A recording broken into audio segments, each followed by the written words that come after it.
హల్లెలూయా. సమస్తమైన మహిమ ప్రభావములు ప్రభువైన యేసుక్రీస్తుకే కలుగును గాక. ఆమేన్. ఆమేన్. మొదటి యోహాను పత్రిక మొదటి అధ్యాయము 4వ వచనం.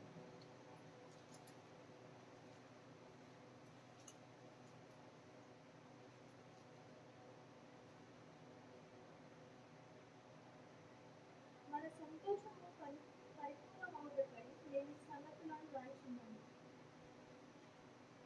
చాలు. హల్లెలూయా. ఈరోజు మన అంశం ఏంటంటే సంతోషం పరిపూర్ణం కావాలను. మన అంశం ఏంటిది? సంతోషం పరిపూర్ణం కావాలను. మరి ఈ మొదటి యోహాను పత్రికను ఎవరు రాశారంటే అపోస్తలుడు యేసుప్రభు శిష్యుడైన యోహాను ఈ పత్రికను రాశాడు అన్నమాట. మరి యోహాను సువార్త రాశాడు, 3 పత్రికలు రాశాడు, ప్రకటన గ్రంథం కూడా కొత్త నిబంధనలో యోహాను భక్తుడు రాశాడు. అయితే మరి ఇక్కడ ఏమంటున్నాడు? మొదటి అధ్యాయంలో 4వ వచనంలో ఏమంటున్నాడు? మన సంతోషం పరిపూర్ణమవుటకై మేము ఈ సంగతులను రాయుచున్నాము అని చెప్తున్నాడు. సంతోషం పరిపూర్ణం కావడం కోసం ఈ సంగతులను రాస్తున్నామని చెప్తున్నాడు. అంటే మన సంతోషం అంటే 2 రకాల సంతోషం ఉంది. ఆత్మీయ సంతోషం ఉంది, శారీరక సంతోషం ఉంది. కానీ శారీరక సంతోషాన్ని మనం సంతోషం అనుకుంటాం, కానీ అసలు సంతోషం కాదు.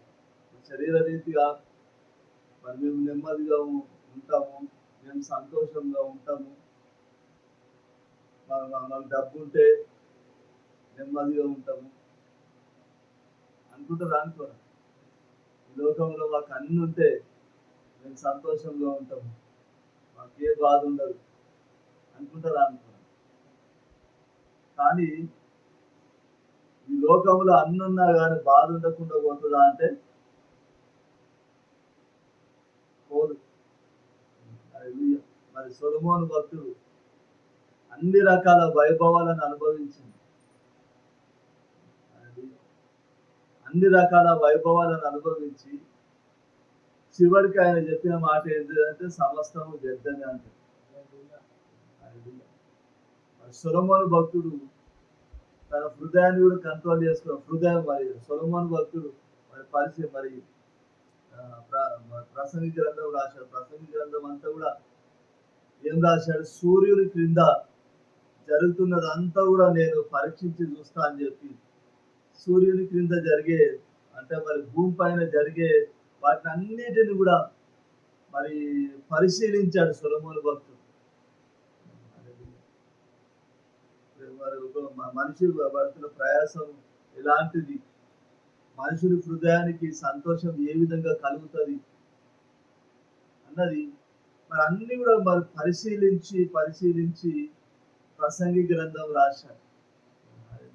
అయితే ఆయన చెప్పే మాట ఏంటిదంటే గాలికై ప్రయాసపడినట్టుగానే ప్రయాసపడుతున్నాడు మానవుడు.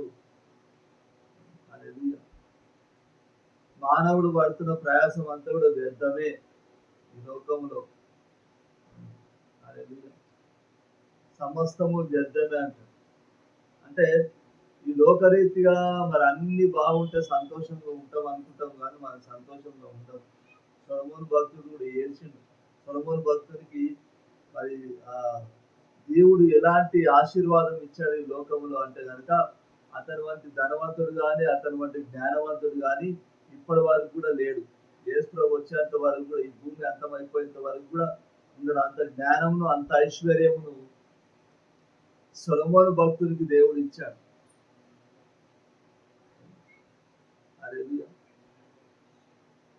మరి అంత ఐశ్వర్యాన్ని జ్ఞానాన్ని మరి అన్నిటిని మరి ఆయన మరి అనుభవించేది ఏది కూడా లేదు. మరి ప్రసంగి గ్రంథంలో 2వ అధ్యాయంలో 1 నుంచి 11 వచనాల వరకు కూడా మనం చూసుకుంటే కనుక అక్కడ ఏం చెప్తారంటే నరుని హృదయానికి మరి మరి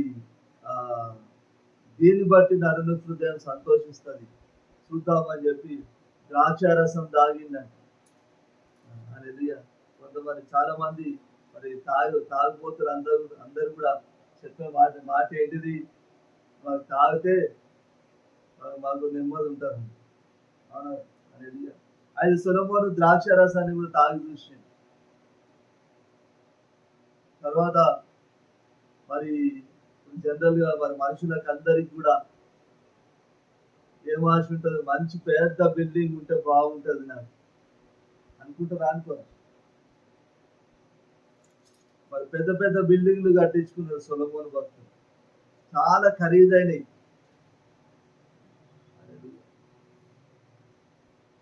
చాలా ఖరీదు. మరి ఆ రోజులలోనే 40,00,000 కోట్ల ఆయన ఒక్కొక్క కట్టడానికి. ఆయన పట్టణాన్ని ఆయన దగ్గర దగ్గర 13 సంవత్సరాలు కట్టించుకున్నాడు. 7 సంవత్సరాలు దేవాలయాన్ని కట్టాడు. 13 సంవత్సరాలు ఆయన పట్టణాన్ని కట్టించుకున్నాడు. మొదటి రాజుల గ్రంథంలో మన 4వ అధ్యాయం నుంచి 10వ అధ్యాయం వరకు కూడా ఉంటుంది. 13 సంవత్సరాలు మరి పెద్ద పెద్ద బిల్డింగ్లు కట్టించుకున్నాడు ఆయన. తర్వాత మరి తోటలు ఉంటే బాగుంటుందని చెప్పి తోటలు కట్టించుకున్నాడు. 700 మంది రాణులను వివాహం చేసుకున్నాడు. 300 మంది ఉపపత్నులను పెట్టుకున్నాడు. చాలా మంది పనివారిని పెట్టుకున్నారు. హల్లెలూయా. మరి రాజులు ఇచ్చే బంగారం అంతా రాజులు ఆయనకున్న జ్ఞానాన్ని బట్టి ప్రపంచంలో ఉన్న రాజులందరూ కూడా మరి స్నేహితులు అయిపోయారు. సొలొమోను భక్తుడు ఆయన ఉన్న టైంలో ప్రపంచానికి ఆయన ఏంటిదంటే అల్లుడు, స్నేహితుడు కూడా. 700 మంది రాజులు అంటే మరి 700 మంది రాజకుమార్తెలు అంటే 700 దేశాలకు మరి సొలొమోను భక్తుడు అల్లుడు. హల్లెలూయా. అన్ని రకాల వైభవాలు అనుభవించాడు సొలొమోను. ఆయన ఒక్కరోజు ఆయన అంతఃపురంలో వండే వంటనే దగ్గర దగ్గర 5,00,000 పైన ఖరీదు ఉంటుంది. అన్ని రకాల వంటకాలు, జింక, పిండి, అన్ని రకాల మరి చికెన్, మటన్, అన్ని రకాల వంటకాలు రోజు ఆయన అంతఃపురంలో మరి వండేవారు. ఇది సంపూర్ణమైన అంత వైభవాన్ని ఆయన అనుభవించాడు. కానీ ఆయన చివరికి చెప్తుంది అంత వ్యర్థమే. యెహోవా యందు భయభక్తులు కలిగి ఉండటం కంటే ఇక మేలుకరమైనది ఏది కూడా లేదంటాడు మనిషిని. అంటే ఈ లోకరీతిగా మరి మనము డబ్బు బాగుంటే, ఇల్లు మంచి మంచి ఇళ్లల్లో ఉంటే, మంచి మంచి కార్లలో తిరిగితే మాకు సంతోషం ఉంటుంది చెప్పి అనుకుంటాం. కానీ ఒకవేళ ఉన్నా కానీ ఆ సంతోషం ఎలాంటి సంతోషము? వ్యర్థమైన సంతోషం. మరి ఇక్కడ యోహాను భక్తుడు మన సంతోషం పరిపూర్ణమవుటకై ఈ సంగతులను రాయిచున్నాము అంటున్నారు. ఈ సంతోషం ఎలాంటి సంతోషం అంటే కనుక దేవుని గురించి పూర్తిగా మనం తెలుసుకుంటే కలిగే సంతోషం ఈ సంతోషం. విశ్వాసంతో కలిగే సంతోషం ఈ సంతోషం. మనం ఈ సంతోషం కలిగి ఉండాలి. ముఖ్యంగా యేసు ప్రభువు మరి 33 సంవత్సరాలు లోకములో జీవించాడు. యేసు ప్రభు ఏడ్చినట్టుగా బైబిల్లో రాయబడి ఉంది. నవ్వినట్టుగా రాయబడి ఉందా అంటే రాయబడలేదు. ఏడ్చినట్టుగా రాయబడి ఉంది. యేసు ప్రభు ఏడ్చినట్టుగా. చూడండి ఇక్కడ యోహాను సువార్త 11వ అధ్యాయము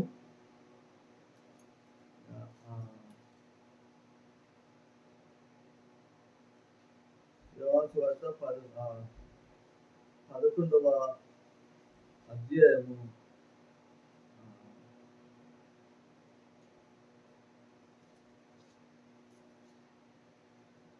33వ వచనం.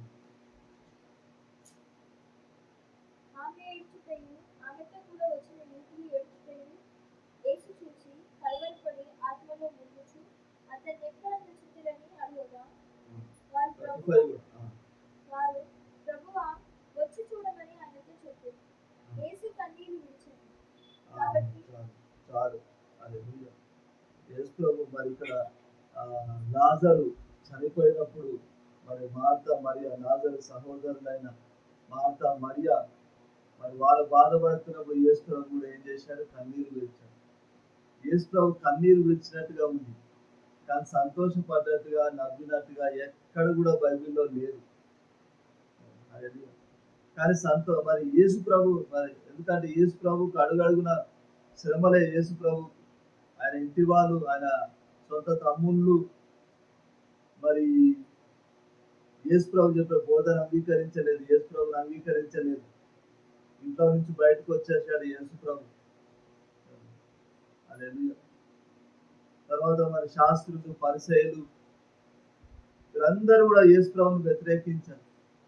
యూదులు యేసు ప్రభును రాళ్లతో కొట్టడానికి ముందుకొచ్చారు. హల్లెలూయా. ఎక్కడ యేసు ప్రభు సమాధానం లేదు. కానీ సమాధానం కలుగున్నాడా, సంతోషం కలుగున్నాడా అంటే సంతోషం కలుగున్నాడు. హల్లెలూయా. ఆనందం ఆనందం కలుగున్నాడా అంటే ఆనందం కలుగున్నాడు యేసు ప్రభు. ఫిజికల్ గా చూసుకుంటే ఎలాంటి సంతోషం లేదు యేసు ప్రభుకి, కానీ ఆత్మీయంగా సంతోషం ఉంది. హల్లెలూయా. అయితే ఆ సంతోషము మరి అలాంటి సంతోషం మనం కూడా కలిగి ఉండాలి. మన సంతోషం పరిపూర్ణం కావాలని చెప్పి యోహాను భక్తుడు ఈ సంగతులను రాస్తున్నా అని చెప్తున్నాడు. మరి ఈ మొదటి యోహాను పత్రికలో ఏం రాశాడు యోహాను భక్తుడు అంటే కనుక మరి ఈ మొదటి అధ్యాయంలోని 5వ వచనం నుండి 7వ వచనం వరకు మొదటి యోహాను పత్రిక మొదటి అధ్యాయం. దేవుడు వెలుగై ఉన్నాడు, ఆయన ఎంత చీకటి ఎంత మాత్రమూ లేదు.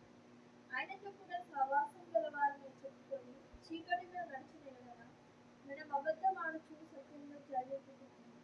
అయితే ఆయన వెలుగులో ఉన్న ప్రకారం మనమును వెలుగులో నడిచిన ఎడల మనము అన్యోన్య సహవాసం గలవారమై ఉంటున్నాం. అప్పుడు ఆయన కుమారుడైన యేసు రక్తము ప్రతి పాపం నుండి మనలను పవిత్రులుగా చేయును. చాలు. ఇక్కడ మొట్టమొదలు మరి ఆయన ఏం సంగతి చెప్తున్నాడు ఇక్కడ అంటే కనుక మరి దేవుడు వెలుగై ఉన్నాడు, ఆయన ఎందుకు చీకటి ఎంత మాత్రం లేదు. కాబట్టి ఆయనతో కూడా సహవాసం గలవారం అని చెప్పుకొని చీకట్లో నడిస్తే కనుక మనం ఏంటంట అబద్ధికులం అంట. మనం అబద్ధం ఆడుతూ సత్యమును జరిగింపకుందుము అంటున్నాడు. అయితే ఆయన వెలుగులో ఉన్న ప్రకారం మనమును వెలుగులో నడిచిన కదా మనం అన్యోన్య సహవాసం గల వారమై ఉందుము అంటున్నాడు. అప్పుడు ఆయన కుమారుడైన యేసు రక్తము ప్రతి పాపం నుండి మనలను పవిత్రులుగా చేయను అంటున్నాడు. మరి దేవుడు వెలుగా ఉన్నాడు కాబట్టి మరి నేను వెలుగులో నడుస్తున్నా అని చెప్పుకుంటూ దేవుడికి విరోధమైన కార్యాలు చేస్తే మనం దేంట్లో ఉంటున్నామంట, చీకట్లో ఉంటున్నామంట, అబద్ధం ఆడుతున్నట్టు. అయితే మరి మనం కూడా వెలుగులో నడుస్తూ దేవునికి ఇష్టకరంగా జీవిస్తూ మరి దేవునితో సహవాసం కలిగి ఉన్నప్పుడు అప్పుడు యేసుక్రీస్తు రక్తం ఏం చేస్తుందంట, ప్రతి పాపం నుండి మనలను పవిత్రులనుగా చేస్తున్నాడు. ప్రతి పాపం నుంచి మనల్ని పవిత్రులంగా చేస్తుంది. కాబట్టి ఇప్పుడు మనకు ఒక నమ్మకం ఉంటుంది. ఏముంటుంది? యేసు ప్రభు నా పాపాలన్నీ కడిగేశాడు, నేను వెలుగులో జీవిస్తున్నా కాబట్టి ఖచ్చితంగా మరి నాకు నిత్య జీవం అనేది ఉంది. ఒక నమ్మకం ఉంటుంది కదా, ఆ నమ్మకంతో నీకేం కలుగుతుంది? సంతోషం కలుగుతుంది. ఆత్మ సంబంధమైన సంతోషం ఎలాంటి సంతోషం అంటే విశ్వాసంతో కలిగే సంతోషము ఆత్మ సంబంధమైన సంతోషం. నువ్వు ఏ పాపం కూడా చేయకుండా నువ్వు ఉన్నావంటే నీలో ఒక ధైర్యం ఉంటుంది, నీలో ఒక కాన్ఫిడెన్స్ ఉంటుంది, నీలో ఒక విశ్వాసం ఉంటుంది. ఏమని విశ్వాసం ఉంటుంది? ఖచ్చితంగా దేవుడు నేను ఏ పాపం కూడా చేయలేదు, నేను పరిశుద్ధంగా జీవిస్తున్నాను కాబట్టి ఖచ్చితంగా మరి నాకు నిత్య జీవం ఉంటదన్న ఒక నమ్మకం ఉంటది. ఆ నమ్మకంతోటే నువ్వేం చేస్తావు? సంతోషపడతావు. ఈ లోకంలో నీకు కొన్ని కష్టాలున్నా గానీ, నీ హృదయంలో మరి ఆత్మీయంగా నీకో సంతోషం ఉంటది. హల్లెలూయా! ఏమని? నాకు నిత్య జీవం ఉందన్న ఒక సంతోషం ఉంటది. హల్లెలూయా! ఆ సంతోషం మనకు కావాలి మనకి. శరీర రీతి సంతోషం అనేది మరి శరీర రీతిగా మంచి బంగ్లాలుంటే, మంచి ఇల్లుంటే, మంచి మరి డబ్బుంటే సంతోషంగా ఉంటామా అని అనుకుంటాం. కానీ ఆ సంతోషము ఎలాంటి వ్యర్థమైన సంతోషం. హల్లెలూయా! ఆ సంతోషంతోటి నువ్వు నిత్య జీవంలో ప్రవేశిస్తావా అంటే ప్రవేశించలేవు. ఇక్కడ మనం సంపాదించినవన్నీ గూడా మరి మనతో పాటు వస్తాయా? రావు గదా! అవునా? హల్లెలూయా! నీ ప్రాణం పోయిందంటే అన్ని ఇక్కడనే ఉంటాయి. నీ ప్రాణం ఒక్కటే దేవుని దగ్గర చేరేది. అవునా? నీ ఆత్మ ఒక్కటే దేవుని దగ్గర చేరేది. హల్లెలూయా! మరి మనిషిని జీవితానికి గ్యారంటీ ఉందా అంటారా ఈ లోకంలో? ప్రతిదానికి గ్యారంటీ ఉంది. ప్రతి వస్తువు గ్యారంటీ ఉంది లోకంలో. హల్లెలూయా! ప్రతి వస్తువుకి, ప్రతి దానికి గూడా లోకంలో గ్యారంటీ ఉంది ఖచ్చితంగా. చెట్లకు గూడా చూసుకుంటే చెప్తారు కొన్ని కొన్ని 100 సంవత్సరాలు బ్రతికే చెట్లున్నాయి. హల్లెలూయా! Praise Jesus. మరి పశువులకు గూడా ఇన్ని సంవత్సరాలు ఇది బ్రతుకుతదని ఒక గ్యారంటీ ఉంది. హల్లెలూయా! మరి కుక్కలను చూసుకుంటే మరి పెంపుడు కుక్కలను చూసుకుంటే గనక మరి వాటికి ఒక లైఫ్ స్పాన్ అనేది ఉంటది వాటికి. ఈ కుక్క 10 సంవత్సరాలు బ్రతుకుతది. ఈ కుక్క 20 సంవత్సరాలు బ్రతుకుతది. ఒక గ్యారంటీ ఉంది దానికి. మనుషుని జీవితానికి గ్యారంటీ ఉందా అంటే గ్యారంటీ లేదు మనుషుని జీవితానికి. హల్లెలూయా! మనుషుడు ఎప్పుడు పోతాడో ఎవ్వరికి గూడా తెలవదు. హల్లెలూయా! ఈ క్షణము మంచిగా ఉండి మరి నెక్స్ట్ మరి మరొక నిమిషానికి మనుషుడు బ్రతికుంటాడా అన్న గ్యారంటీ ఉందా అంటే లేదు. ఎంతో మంది మాట్లాడుకుంటూనే నవ్వుకుంటూనే హార్ట్ అటాక్ వచ్చి సడన్‌గా చచ్చిపోయిన వాళ్ళు ఉన్నారు లోకంలో. మాట్లాడుకుంటూనే. హల్లెలూయా! అంటే మరి మనుషుని లైఫ్‌కి గ్యారంటీ లేదు కాబట్టి ఈ లోకరీతిగా నువ్వు సంతోషాన్ని కోరుకుంటే గనక మరి ఆ సంతోషము గ్యారంటీ లేని సంతోషం. హల్లెలూయా! ఆ సంతోషంతోటి నీకు ఎలాంటి ప్రయోజనం కలగదు. హల్లెలూయా! నువ్వు ఏ సంతోషం కలిగి ఉండాలంటే ఆత్మ సంబంధమైన సంతోషం కలిగి ఉండాలి. విశ్వాసంతో నాకు నిత్య జీవము ఖచ్చితంగా కలుగుతదన్న విశ్వాసముతో కలిగే సంతోషం నువ్వు కలిగి ఉండాలి. హల్లెలూయా! యేసు ప్రభు సంతోషం కలిగి ఉన్నాడు. ఎట్లా సంతోషం కలిగి ఉన్నాడంటే మరి యేసు ప్రభు మరి ఖచ్చితంగా మరి నేను తండ్రి సింహాసనం మీద కూర్చుంటా. హల్లెలూయా! అనేకులను నేను రక్షిస్తాను ఒక నమ్మకం యేసు ప్రభుకు ఉంది కాబట్టి ఆ నమ్మకంతో ఆయన సంతోషం కలిగి ఉన్నాడు. హల్లెలూయా! Praise Jesus. హల్లెలూయా! మరి సంతోషం పరిపూర్ణముగా కావాలని చెప్పి ఈ సంగతులు రాస్తున్నా అంటున్నాను. అంటే మరి సంతోషం పరిపూర్ణం ఎట్లయితది? నీకు విశ్వాసం కలిగినప్పుడే. నాకు ఖచ్చితంగా నిత్య జీవము నాకు ఖచ్చితంగా ఉంటదన్న నమ్మకం నీలో కలగాలి. ఆ నమ్మకం నీలో కలిగినప్పుడే నీలో మరి ఆ కాన్ఫిడెన్స్ నీలో కలిగినప్పుడే నీకు సంపూర్ణమైన మరి సంతోషం ఉంటది. హల్లెలూయా! ఆ కాన్ఫిడెన్స్ నీలో ఎప్పుడు కలుగుతది? నేను ఏ తప్పు నా ద్వారా జరగలేదని చెప్పి అనుకున్నప్పుడే ఆ కాన్ఫిడెన్స్ ఉంటది నీలో. హల్లెలూయా! Praise Jesus. నువ్వు ఎప్పుడు ఏ తప్పు కూడా చేయకుండా నువ్వు ఉంటావు దేవునితో సహవాసం కలిగి ఉన్నప్పుడే. దేవుని వెంబడిస్తున్నప్పుడే. దేవుడు వెలుగై ఉన్నాడు కాబట్టి నువ్వు వెలుగులో జీవిస్తున్నప్పుడే మరి నీకు ఒక మరి నమ్మకం అనేది ఉంటది. హల్లెలూయా. ఖచ్చితంగా మరి నేను నిత్య జీవంలో ప్రవేశిస్తానని నమ్మకం, ఆ నమ్మకంతో నువ్వు సంతోషం కలిగి ఉంటావు. హల్లెలూయా. ఇంకా మరి ఇదే మొదటి యోహాను పత్రికలో 3వ అధ్యాయంలో ఆహ్, ఆహ్, 13, 14 2 వచనాలు చదువు. సహోదరులారా, లోకము మిమ్మును ద్వేషించిన యెడల ఆశ్చర్యపడకుడి. మనము సహోదరులను ప్రేమించుచున్నాం గనుక మరణంలో నుండి జీవంలోనికి దాటి ఉన్నామని ఎరుగుదుము. ప్రేమ లేని వాడు మరణమందు నిలిచి ఉన్నాడు. చాలు. హల్లెలూయా. ఇక్కడ ఏం చెప్తున్నాడు? సహోదరులారా, లోకము మిమ్మల్ని ద్వేషించిన యెడల ఆశ్చర్యపడకుడి అంటున్నాడు. హల్లెలూయా. లోకము ఖచ్చితంగా లోకము మిమ్మల్ని ద్వేషిస్తే మీరు ఏం చేద్దాం అంటున్నాడు? ఆశ్చర్యపడకండి అంటున్నాడు. ఎందుకు ఆశ్చర్యపడద్దు అంటున్నాడు? సహోదరుని ప్రేమించే వాడు ఏం చేస్తున్నాడట? మరణంలో నుండి జీవంలోనికి దాటి ఉన్నాడంట. ఇక్కడేమో మనం సహోదరులను ప్రేమించుచున్నాము కనుక మరణంలో నుండి జీవంలోనికి దాటి ఉన్నామని ఎరుగుదుము అంటున్నాడు. హల్లెలూయా.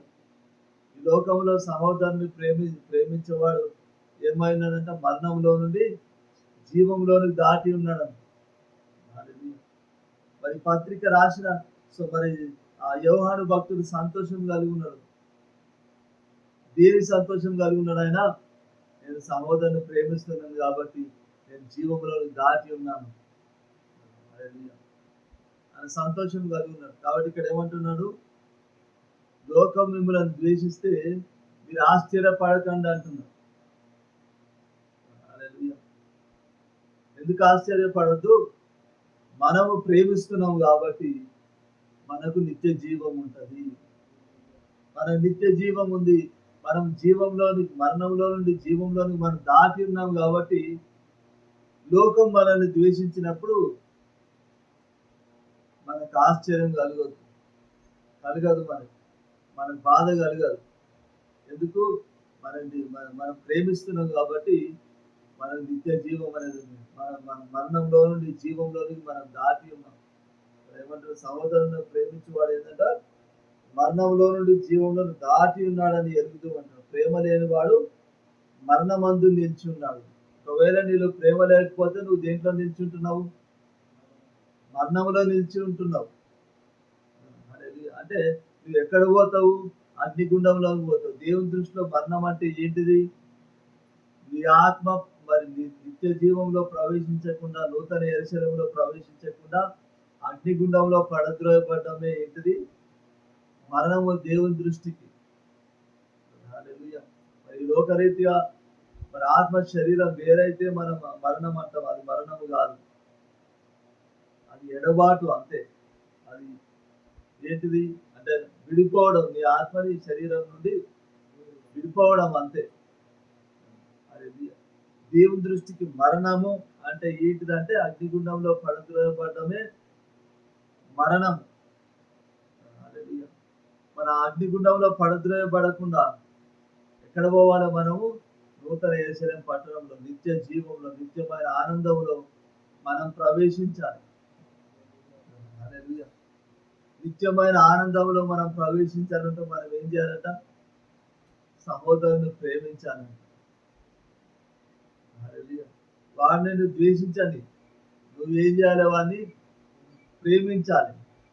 నువ్వు వాడిని ప్రేమించినప్పుడే నీలో ఒక నమ్మకం కలుగుతుంది. నేను వాడిని ప్రేమిస్తున్నా కాబట్టి ఖచ్చితంగా నాకు నిత్య జీవం ఉంటుంది. నమ్మకం కలుగు. ఆ నమ్మకంతో నువ్వు నీ హృదయంలో ఏముంటుంది? ఒక ఆనందం ఉంటుంది. వాడు నేను ద్వేషిస్తున్నా అన్న మరి వాడిని ద్వేషిస్తున్నప్పుడు నీకు వాడిని బట్టి ఒక బాధ ఉన్నా కానీ నీకు ఆనందం కూడా ఉంటుంది నీ హృదయంలో. నాకు ఖచ్చితంగా నిత్య జీవం ఉందన్న నమ్మకం కలుగుతుంది. హల్లెలూయా. ఈ ఆనందం మనలో కలగాలి.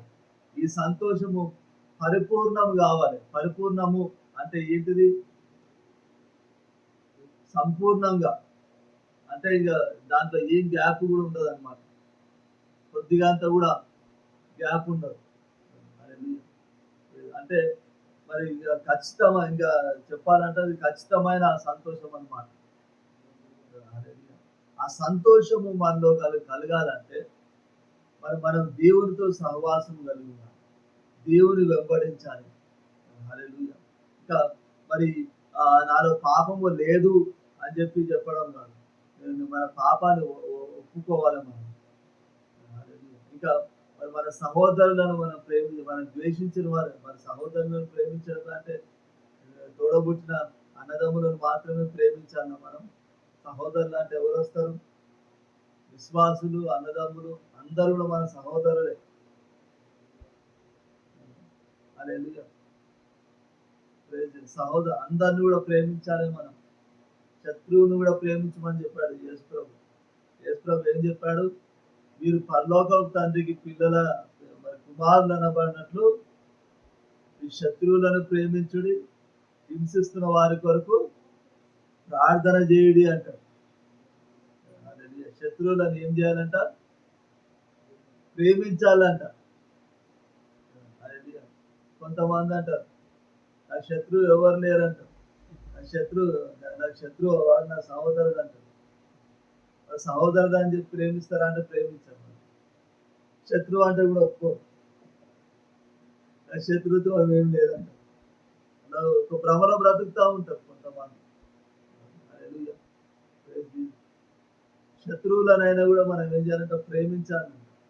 హింసిస్తున్న వారి కొరకు ఏం చేయాలంట? ప్రార్థన చేయాలంట. వాడు నాశనం కావాలని కాదు మనం చేయాల్సింది, వాడు మేలు కొరకు, వాడు మార్పు కొరకు ప్రార్థన చేయాలి. అప్పుడే మనం ఏమనబడతామంట? దేవుని కుమారులు అనబడతామంట, దేవుని పిల్లలు అనబడతామంట మనం. హల్లెలూయా.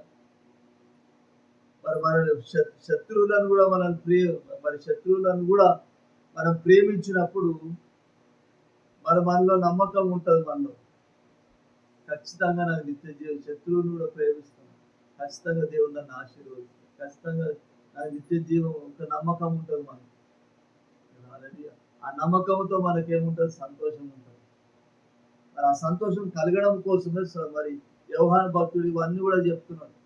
దేవుడితో మరి దేవుడు వెలుగైనాడు కాబట్టి వెలుగులో నడుచుకోమని చెప్తున్నాడు. మరి పాపాలను కూడా ఒప్పుకోమని చెప్తున్నాడు. నీ సహోదరుని నువ్వు ప్రేమించమని చెప్తున్నాడు యోహాను భక్తుడు.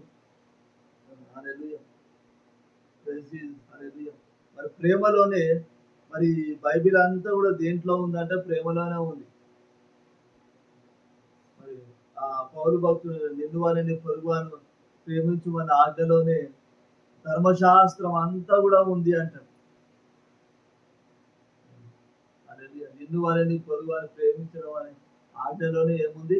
ధర్మశాస్త్రం. అంటే నువ్వు నీ సహోదరుని నువ్వు ప్రేమిస్తున్నావు అంటే వారికి నువ్వు కీడు చేయవు, వాని దగ్గర దొంగతనం చేయవు, వారిని చంపడానికి చూడవు, వారికి మరి మోసం చేయడానికి నువ్వు చూడవు. అంటే నువ్వు నీ సహోదరుని ప్రేమిస్తున్నప్పుడు ఇక్కడ యోహాను భక్తుడు సహోదరుని ప్రేమిస్తున్నావు కనుక మరణంలో నుండి జీవంలోనికి దాటి ఉన్నామంటున్నాడు. సహోదరుని ప్రేమించడం ద్వారా మరణంలో నుండి జీవంలోనికి ఎట్లా దాటినాము? ఏ పాపం కూడా చేయము. చూడండి, ఇక్కడ రోమాపత్రిక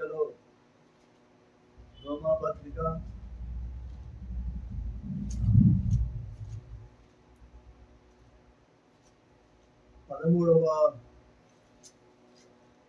అధ్యాయంలో, రోమాపత్రిక 13వ అధ్యాయము 8 నుంచి 10 వచనాలు. ఒకరినొకరు ప్రేమించుట విషయంలో తప్ప మరి ఏమీయూ ఎవరికిని అచ్చి ఉండవద్దు. పొరుగువారిని ప్రేమించు వాడే ధర్మశాస్త్రమును నెరవేర్చువాడు. ఎలాగనగా వ్యభిచరింపవద్దు, నరహత్య చేయవద్దు, దొంగిలవద్దు, అతిశయింపవద్దు అనునవియు మరి ఏ ఆజ్ఞ అయినా ఉన్న యెడల అదియు నిన్ను వలె నీ పొరుగువారిని ప్రేమింపవలెనని వాక్యములో సంక్షేపముగా ఇమిడి ఉన్నది. ప్రేమ పొరుగువానికి కీడు చేయు గనుక ప్రేమ కలిగి ఉండుట ధర్మశాస్త్రమును నెరవేర్చుటయే. నిన్ను ఒకరినొకరు ప్రేమించడం విషయంలో తప్ప మరి ఏ విషయం ఎవరికి అచ్చి ఉండబోతాను. పొరుగువాన్ని ప్రేమించువాడే ధర్మశాస్త్రము నెరవేర్చువాడు. మరి ఎలా నెరవేరుస్తున్నాడంటే, పొరుగువాని నువ్వు ప్రేమిస్తే నువ్వు వ్యభిచారం చేయవు, నరహత్య చేయవు, దొంగిల్లవు, మరి ఆశింప అంటే నీ పొరుగు అని ఏది కూడా నువ్వు ఆశించవు. నీ పొరుగు అని నువ్వు అని ప్రేమిస్తున్నావు కాబట్టి నువ్వు వానికి మరి మేలు చేయడానికే చూస్తావు కానీ వానికి కీడు చేయవు. వానికి నువ్వు ఏదాన్ని ఇవ్వడానికి చూస్తావు కానీ వాని దగ్గర ఉన్నది గుంజుకోవడానికి నువ్వు చూడవు. ఎందుకు? నువ్వు వాడిని ప్రేమిస్తున్నావు కాబట్టి. అదే నువ్వు వాడిని ప్రేమిస్తున్నావు కాబట్టి మరి నువ్వు వానికి కీడు చేయవు కాబట్టి, వాడిని మేలే చేస్తావు కాబట్టి, మరి ధర్మశాస్త్రం అంతా కూడా నువ్వు ఏం చేస్తున్నావు నెరవేరుస్తున్నావంట.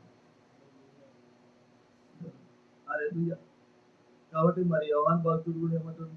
సహోదరుని ప్రేమిస్తున్నాం కనుక మరణంలో నుండి జీవంలోని దాటి ఉన్నాము అంటున్నాడు. అంటే నువ్వు ఎప్పుడైతే నీ సహోదరుని ప్రేమిస్తున్నావో అప్పుడే నీకు తెలియకుండానే నువ్వు ఏం చేస్తున్నావు? మరణంలో నుండి జీవంలో దాటిపోతున్నావు.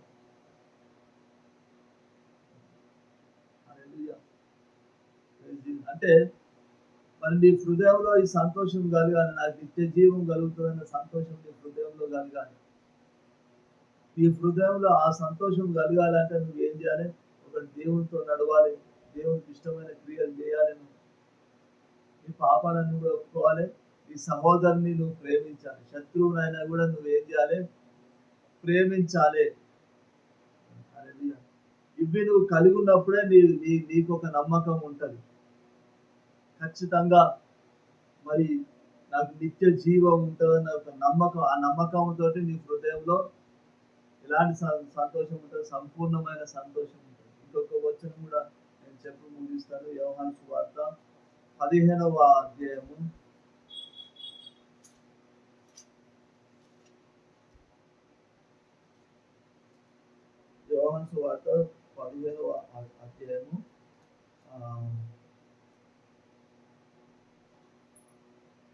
11, 12 వచనాలు. మీ యందు నా సంతోషము ఉండవలనని, మీ సంతోషము పరిపూర్ణం కావాలనని ఈ సంగతులు మీతో చెప్పుచున్నాను.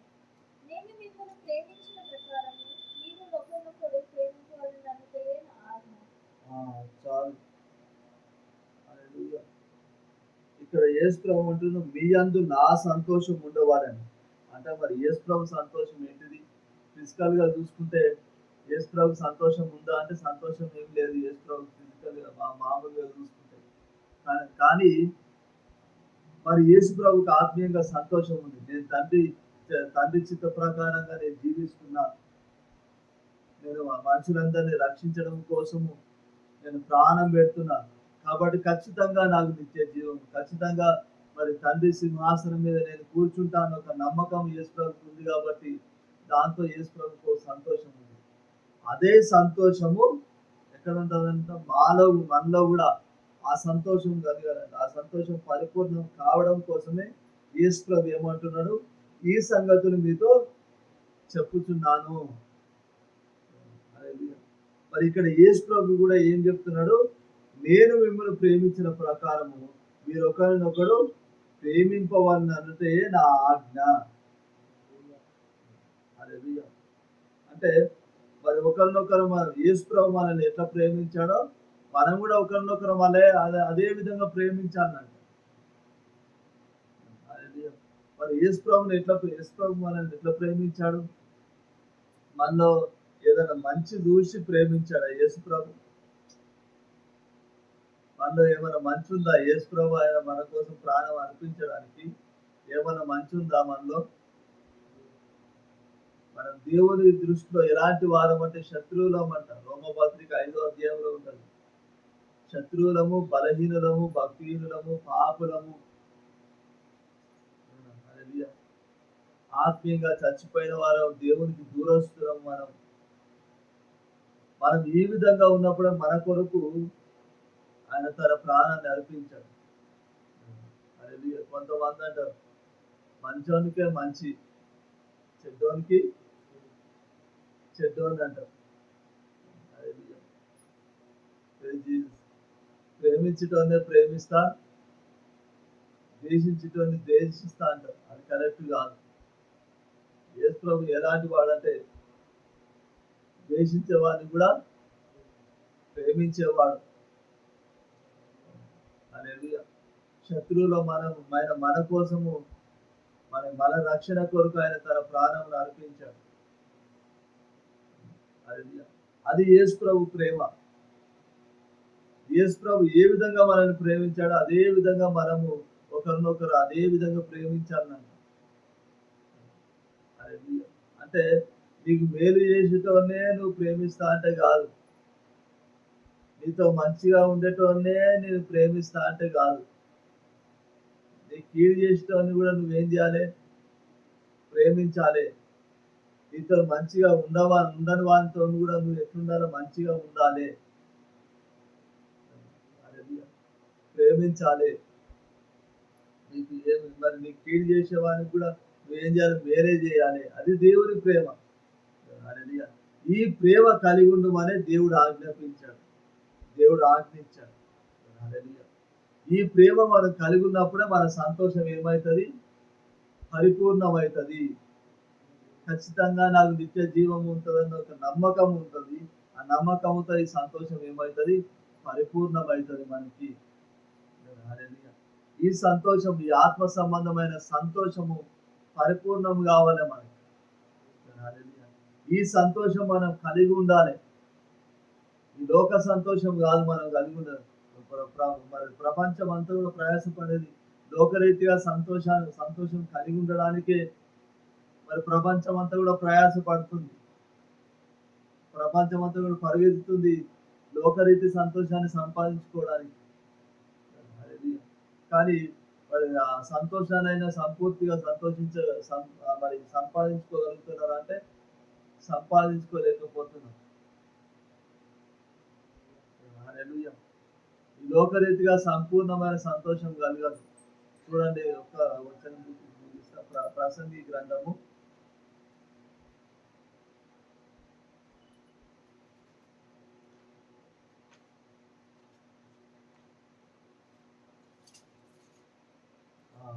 6వ అధ్యాయము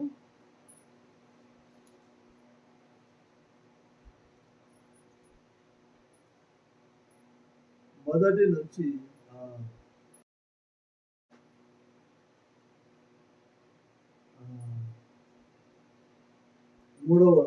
నుంచి 3 వచనాలు చదువుదాం. సూర్యుని క్రింద భూవ్యవస్థ ఒకటి నాకు కనపడింది. అది మనుషులకు బహు విశేషంగా కనిపించినది. ఏమనగా, దేవుడు ఒకనికి ధనజ్ఞాన సమృద్ధిని ఘనతను అనుగ్రహించింది. అతడేమి కోరినను అది అతనికి తక్కువ కాకుండా, అయినను దాన్ని అనుభవించినప్పుడు దేవుడు వానికి శక్తిని అనుగ్రహించాడు. అన్యుడు దానిని అనుభవించును. ఇది వ్యర్థంగాను గొప్ప దురవ్యస్తగాను కనబడుచున్నది. 100 మంది పిల్లలను కని దీర్ఘాయుష్మంతుడై చిరకాలం జీవించినను అతడు సుఖానుభవము ఎరుగకయు తగిన రీతిని సమాధి చేయబడకయు నుండిన ఎడల వాని గతి కంటే పడిపోయిన పిండం యొక్క గతి నేను అనుకుంటున్నాను. చాలు. మరి ఇక్కడ సొలొమోను భక్తుడు సూర్యుని క్రింద ఒక దురవస్థ ఒకటి చూసినాడు. అది ఏంటిదంట? అది మనుషులకు బహు విశేషంగా కలుగుతున్నదంట. అది ఎలాంటి దురవస్థ అంట? ఒకరికి ధనధాన్య సమృద్ధినిచ్చి ఘనతనిచ్చి అతడు ఏమి కోరినను అది అతనికి తక్కువ కాకుండా ఆయన దాన్ని అనుభవించుటకు దేవుడు వారికి శక్తి అనుగ్రహిస్తాడంట. అయితే మరి మరి మరి దాన్ని అనుభవించడానికి దేవుడు వారికి శక్తి అనుగ్రహింపడంట. వాడు ఏది కోరినా మనుషునికి జనరల్గా శరీరీతిగా ఏం కావాలి? ధనము కావాలి, ధాన్యం కావాలి, సమృద్ధి కావాలి, ఘనత కావాలి, కోరిందల్లా కావాలి మా మనుషునికి లోకంలో. అయితే కోరిందల్లా దేవుడు ఇస్తాడంట ఈ లోకంలో. ధనము ధాన్య సమృద్ధిని ఇస్తాడు, కానీ దాన్ని అనుభవించే శక్తిని ఇవ్వాలంట. అంటే ఈ లోకంలో మరి సంపూర్ణమైన సంతోషం అనేది ఈ లోకంలో లేదు. ఈ ధనధాన్య సమృద్ధి ఉన్నా ఏదున్నా కానీ సంపూర్ణమైన మరి నువ్వు కొనుక్కోవచ్చు, సంపాదించవచ్చు, కానీ నువ్వు పూర్తిగా అనుభవిస్తావా అంటే అనుభవించలేవు. హల్లెలూయా. ఏదో ఒక వెలితి ఉంటది ఖచ్చితంగా.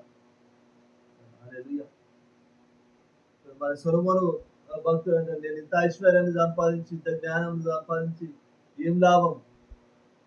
నా తర్వాత వచ్చినోడు దాన్ని కాపాడుతాడో కాపాడటో తెలియదు, నాశనం చేస్తాడో ఏం చేస్తాడో తెలియదు. నేను ఎందుకు సంపాదించిన ఇంత అని చెప్పి మరి సొలొమోను భక్తుడు కూడా బాధపడతాడు. హల్లెలూయా. అంటే మరి లోకరీతిగా మనం పనిచేయాలి, బ్రతకాలి కాదని కాదు. మనం ఈ లోకంలో మరి ఆ బ్రతుకున్నప్పుడు మంచిగా తినాలి, మంచిగా ఉండాలి కాబట్టి డబ్బు సంపాదించాలి కాదని కాదు. కానీ ముఖ్యంగా మనం ఏ సంతోషం కొరకు పరిగెత్తాలి? ఆత్మ సంబంధమైన సంతోషం కొరకు పరిగెత్తాలి. శరీర సంబంధమైన సంతోషం కొరకు పరిగెత్తే కనుక నీకు ఎలాంటి సంతోషం నువ్వు అందుకోలేవు. నీకు ఐశ్వర్యం ఉన్నా కానీ నీ మైండ్లో నెమ్మది లేకపోతే ఐశ్వర్యం మరి డబ్బులు ఏమన్నా మరి ధనం ఏమన్నా లాభమా? ఏం లాభం లేదు. మనుషునికి మెయిన్గా ఏం కావాలి? మనసులో నెమ్మది కావాలి. మనసులో నెమ్మది లేకపోతే ఎంత ఐశ్వర్యం ఉన్నా కానీ ఏంటంటే వ్యర్థమే. ఆ నెమ్మది నీకు ఎప్పుడు కలుగుతుంది? నువ్వు నీ పొరుగు వారిని ప్రేమించినప్పుడే ఆ నెమ్మది కలుగుతుంది నీకు. నువ్వు ఏ పాపం చేయకుండా నువ్వు దేవుని వెంబడించినప్పుడే ఆ నెమ్మది కలుగుతుంది. నీ పాపాలన్నీ కూడా నువ్వు అన్నిటిని బట్టి నువ్వు క్షమాపణ కోరినప్పుడే నీకు నెమ్మది కలుగుతుంది, నీకు సంతోషం కలుగుతుంది. ఈ సంతోషము కొరకు మరి నువ్వు ప్రయాసపడాలి. శరీర రీతిగా మరి అన్నింటినీ సంపాదించుకొని సంతోషంగా ఉంటానంటే ఉండలేవు, అంతా కూడా వ్యర్థమే. కాబట్టి ఈ ఆత్మీయ సంతోషాన్ని సంపాదించడానికి మనం ప్రయాసపడాలి. ఎందువల్ల నీ పొరుగు వారిని ప్రేమించాలి. దేవుడు వెలుగై ఉన్నాడు కాబట్టి మరి దేవుని వెలుగులో మనం నడవాలి. దేవునితో సహవాసం కలిగి ఉండాలి. దేవునికి ఇష్టమైన క్రియలు మనం చేయాలి. మన పొరపాట్లన్నీ కూడా దేవుని సన్నిధిలో ఒప్పుకోవాలి మనము. ఇవన్నీ కూడా ఇది మనం చేసినప్పుడు మరి మన సంతోషము పరిపూర్ణమవుతుంది ఆత్మీయంగా. మనకు నమ్మకం కలుగుతుంది, ఖచ్చితంగా నిత్య జీవము నాకు ఉంటుందని ఒక నమ్మకం. ఆ నమ్మకంతో ఈ హృదయంలో ఏముంటుంది? సంతోషం ఉంటుంది. అప్పుడు ఎవరు ద్వేషించినా కానీ ఎవరు ఏమన్నా కానీ మరి నువ్వు బాధపడవు. ఎందుకు? నేను ఖచ్చితంగా నేను ప్రేమిస్తున్నా కాబట్టి ఖచ్చితంగా నాకు నిత్య జీవం ఉంటుందన్న నమ్మకం నీకు ఉంటుంది కాబట్టి. దేవుడి వాక్యాన్ని ఫలింపజేయను గాక. ఆమేన్. ప్రార్థన చేసుకుందాం. కళ్ళు మూసుకున్నట్లయితే కృపా కనికరంగా మా ప్రభా యేసయ్య తండ్రి దేవా, మరి నీ యొక్క వాక్యాన్ని మాకు బోధించినందుకు వందనాలు ప్రభా. తండ్రి యేసయ్య ప్రభా తండ్రి దేవ, మరి సంతోషము పరిపూర్ణము కావాలనని సంగతులను మనం వ్రాయించునని చెప్పి మరి యోహాను భక్తులు చెప్తున్నారు ప్రభా. యేసయ్య ప్రభా తండ్రి దేవా, మరి ప్రభా తండ్రి దేవ, మరి మా సంతోషం పరిపూర్ణం ఏ విధంగా అవుతుందంటే తండ్రి నువ్వు వెలుగు కాబట్టి ప్రభా. కానీ మరి మేము నీతో కూడా కానీ మరి సహవాసము చేసి ప్రభావితండి నీకు ఇష్టమైన క్రియలు మేము కలిగి ఉన్నప్పుడు ప్రభావితండి మా తప్పులు పొరపాట్లన్నీ కూడా నీ సన్నిధిలో ఒప్పుకున్నప్పుడు ప్రభావితండి యేసయ్య ప్రభా మా సహోదరులను మా శత్రువులను కూడా ప్రభా నీవు మమ్మల్ని ప్రేమించిన ప్రకారంగా తండ్రి ప్రేమించినప్పుడే ప్రభావితండి యేసయ్య ప్రభా తండ్రి దేవా మరి మా సంతోషం పరిపూర్ణం అవుతుంది ప్రభావితండి. మాకు నమ్మకం కలుగుతుంది ప్రభా, నాకు నిత్య జీవం ఉంటుందన్న. హల్లెలూయా. ఆ నమ్మకంతో హృదయంలో సంతోషం కలుగుతుంది ప్రభా. యేసయ్య తండ్రి దేవ, కాబట్టి ప్రభా యేసయ్య తండ్రి మరి ఈ సంతోషం కొరకే మేము ప్రయాసపడే వారంగా ముందుగా ఉన్న సాయం చేయండి తండ్రి. యేసయ్య ప్రభా తండ్రి దేవా, మరి మా సహోదరులు నీవు మమ్మల్ని ప్రేమించినట్టుగా ప్రభా తండ్రి మా సహోదరులను మా శత్రువులను కూడా తండ్రి మరి ప్రేమించే వారంగా మేము ఉండవడం సహాయం చేయండి ప్రభా. నిన్ను వెంబడించే వారంగా తండ్రి క్రియలు కలిగి ఉండే వారంగా ప్రభా యేసయ్య తండ్రి దేవ, మరి మేము ముందులాగా మీరు సహాయం చేయమని ప్రార్థిస్తున్నాం తండ్రి. యేసయ్య తండ్రి దేవా మరి ఇక్కడ మమ్మల్ని అందరినీ మీరు దీవించి ఆశీర్వదించారు ప్రార్థిస్తున్నాం తండ్రి. ఆమేన్. అందరం లేచి నిలబడినట్లయితే లాస్ట్ ప్రేయర్ చేసుకుందాం. ఆగానంటే నేను తర్వాత చేస్తాను, ఒక్కొక్కరికి చేస్తాను. కృపా కనికరం మా ప్రభా యేసయ్య తండ్రి దేవా ఈ యొక్క ఆరాధన అంతట్లో ప్రభా మీరు తోడుగా ఉన్నందుకు వందనాలు ప్రభా యేసు తండ్రి. యేసయ్యా ఇదిగో ప్రభా తండ్రి దేవా ఇదిగో ప్రభా యేసు తండ్రి ఇక్కడ మమ్మల్ని అందరినీ కూడా తండ్రి పేరు పేరున దీవించి ఆశీర్వదించండి ప్రభా యేసు తండ్రి.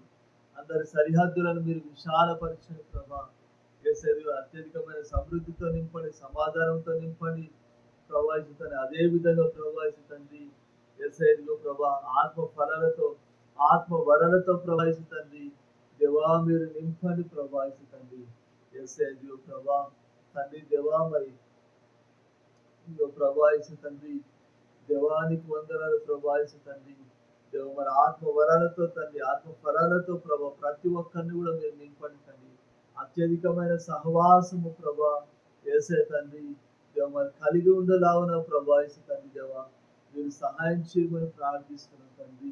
ఇదిగో ప్రభా యొక్క ఆరాధన అంతట్లో మీరు తోడుగా ఉన్నాను పొందాను ప్రభా యేసు తండ్రి. యేసునామమున ప్రార్థిస్తున్నాం తండ్రి. ఆమేన్. పరలోకమందున మా తండ్రి నేను పరిశుద్ధపరచమని గాక, నీ రాజ్యం మాకు వచ్చిన గాక, నీ చిత్తం పరలోకమును నెరవేర్చమన్నట్లు భూమి అందును నెరవేర్చమని గాక. మా దిన ఆహారం నేడు మాకు దయచేయండి, వారిని చంచిన ప్రకారం మరణం శోధంలోనికి తెక కీనించి తప్పించు. ఎందుకంటే రాజ్యము బలము మహిమ నిరంతరము నీవైనావు తండ్రి. ఆమేన్. తండ్రి దేవుని ప్రేమ ప్రభువైన యేసుక్రీస్తు కృప పరిశుద్ధాత్మని యొక్క అన్యోన్య సహవాసము ఆదరణ దీవెన ఇప్పుడు ఎల్లప్పుడూ సదాకాలము మనకందరికి యేసుక్రీస్తునందు విశ్వాసం ఉంచే ప్రత్యేక బిడ్డకు తోడైండును గాక. ఆమేన్.